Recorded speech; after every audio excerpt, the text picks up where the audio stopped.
محترم سامعین، السلام علیکم۔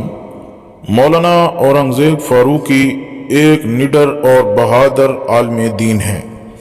مولانا اورنگزیب فاروقی کراچی میں پیدا ہوئے اور جامعہ فاروقیہ، جامعہ فریدیہ اور بنوری ٹاؤن میں تعلیم حاصل کی۔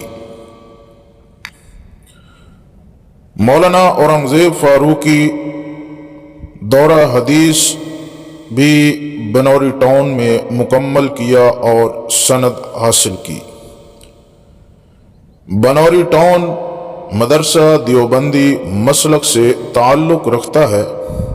علامہ اورنگزیب فاروقی کچھ عرصہ کراچی کی مختلف دیوبندی مساجد میں امام جمعہ و جماعت کے فرائض انجام دیتے رہے۔ مولانا اورنگزیب فاروقی ساتھ ہی ساتھ اہل سنت والجماعت پاکستان، سپاہ صحابہ پاکستان میں کارکن کے طور پر اپنی سرگرمیاں نبھاتے رہے۔ محترم سامعین، آہستہ آہستہ کارکنوں سے محبت اور انتھک محنت سے مولانا اورنگزیب فاروقی کو کراچی تنظیم کا صدر بنا دیا گیا۔